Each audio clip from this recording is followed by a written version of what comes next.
Right, John, introduce yourself and tell us what you've done to upgrade your boat. I'm John, I'm crewing for Chris in this 1969. We got the boat about 4 or 5 months ago and we've done lots of changing bits on it. One of the upgrades we made was to the standard 2-string system, because we found it didn't work. There were a few issues with it. First of all was when you have 2 separate ropes, normally on the back of the thwart there and there, they have knots on the end, so when you rake on one tack, you can do it. Then when you're coming around next lap, you run out of rope because you've run out of travel, which is why we've gone for a loop system. The other thing was the lack of travel, but I'll come on to how we change that later.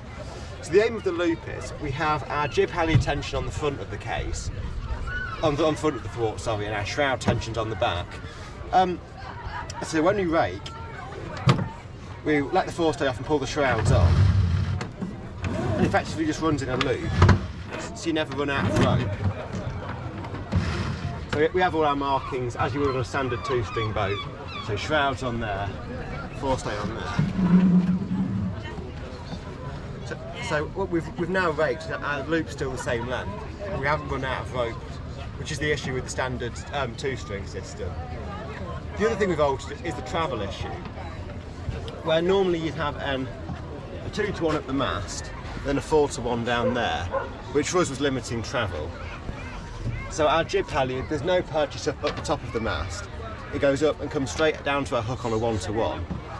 We then have a big 2-to-1 with loads of travel here, it's a big chunky Dyneema, and we've run our 4-to-1 down the side of the case because it's a bigger length. So you can see we've got, here's our 4-to-1 purchase. So when you times that up by the 2, it gives you the 8-to-1 for the jib halyard. It comes up to this side, and then we've ran it around the back of the boat and across to the thwart up on this side here. So the jib halyard tension can be adjusted on both sides. The key thing for this system to work is the ratio of forestay tension to shroud tension, similar to in a 1-string. You have to have 3 times the purchase on the shrouds and the forestay. So we have our 8-to-1 for the forestay and 24-to-1 for the shrouds. Our shrouds are your standard 4-to-1 on the shroud base, coming across to a 6-to-1 down the centre, which is pretty standard for a 2-string boat. Yeah, and that's pretty much the system covered. So our two aims were, so you don't run out of rope because we've got the continuous loop, and also so we're not losing travel, so we can get more rake on than some other 2-string systems. Thank you. That's me done. Any questions? Because you lost me about 5 minutes ago. Yeah. Do you find that you get an increase in rig tension as you rake back? No, not with it. Just because we've set the markings for like a standard 2-string. Right. Tension. Yeah, I think we marked about £400 for all of it. Yeah.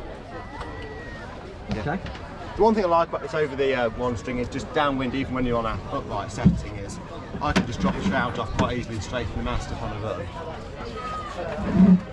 And just having that there, be able to do it easily, was something we liked anyway.